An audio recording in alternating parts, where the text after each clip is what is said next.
تعویذ گنڈے یہ منع ہے، خصوصاً جو شرکیہ ہوتے ہیں.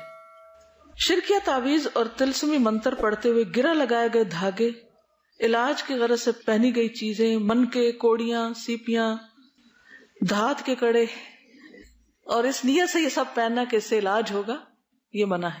ٹھیک ہے. رسول اللہ صلی اللہ علیہ وسلم نے فرمایا جس نے تمیمہ کا مطلب تھا شرکیہ تعویذ گلے میں لٹکایا اس نے شرک کیا.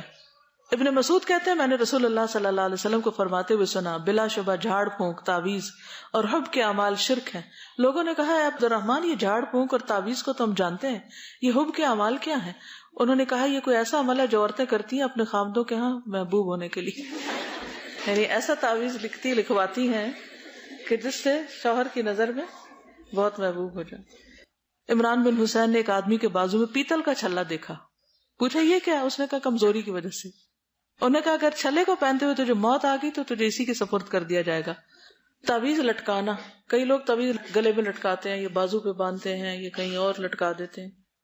عیسیٰ بن عبد الرحمن کہتے کہ میں عبداللہ بن اقیم ابو معبد جوہنی کے پاس ان کی عیادت کے لیے گیا تو ان کے جسم پر مرض کی سرخی تھی. میں نے عرض کیا آپ کوئی چیز تعویذ کیوں نہیں گلے میں لٹکا لیتے؟ انہوں نے فرمایا موت اس سے زیادہ قریب ہے. نبی صلی اللہ علیہ وسلم نے فرمایا جس نے کوئی چیز لٹکائی وہ اسی کے سپرد کر دیا گیا.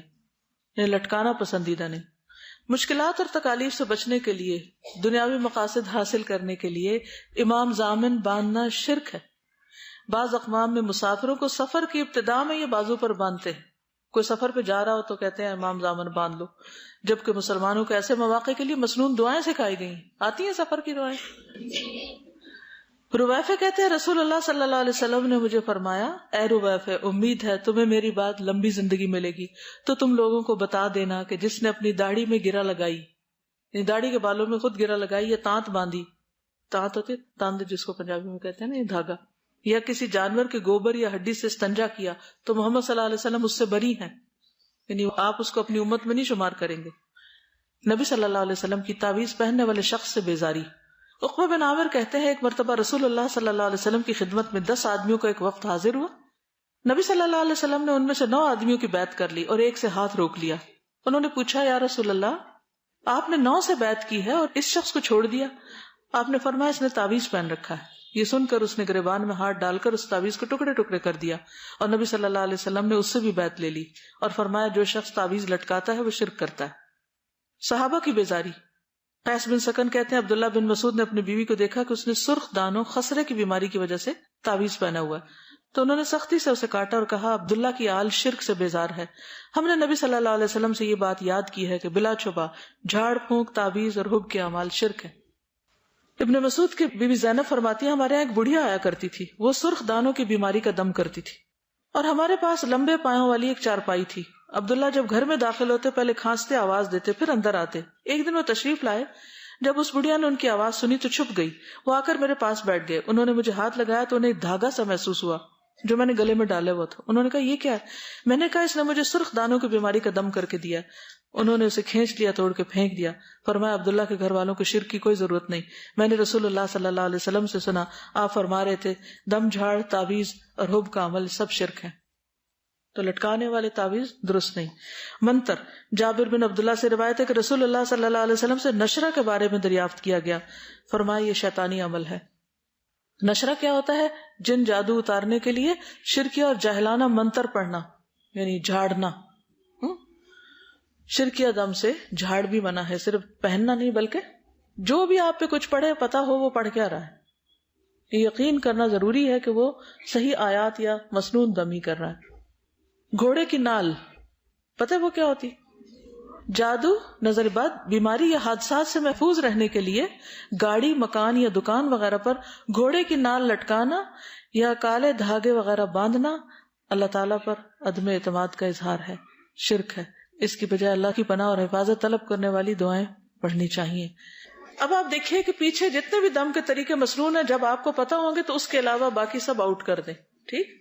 عبداللہ بن مسعود کہتے ہیں میں نے رسول اللہ صلی اللہ علیہ وسلم کو فرماتے ہوئے سنا دم، جھاڑ، گنڈے، منکے، جادو کی چیزیں یا تحریریں شرک ہیں. ان کی اہلیہ نے کہا آپ یہ کیوں کر کہتے ہیں؟ اللہ کی قسم میری آنکھ درد کی وجہ سے گویا نکلی جاتی تھی تو میں فلاں یہودی کے پاس گئی، اس نے مجھے دم کیا. جب وہ دم کرتا تھا تو میرا درد رک جاتا. عبداللہ رضی اللہ عنہ نے کہا یہ شیطان کی کارستانی ہوتی تھی.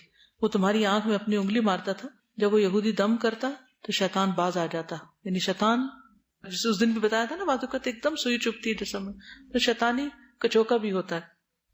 حالانکہ تمہیں یہی کچھ کہنا تھا جیسا کہ رسول اللہ صلی اللہ علیہ وسلم کہا کرتے تھے، اذهب البأس رب الناس واشف انت الشافی لا شفاء الا شفاءک اشف شفاء لا یغادر سقما.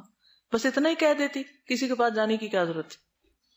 پیدائشی پتھر، مختلف پتھروں کو اپنی تاریخ پیدائش سے منسوب کر کے انہیں بیماریوں کے علاج اور اچھے شگون کے طور پر انگوٹھی میں ڈال کر جڑوا کے پہننا بھی سنت سے ثابت نہیں.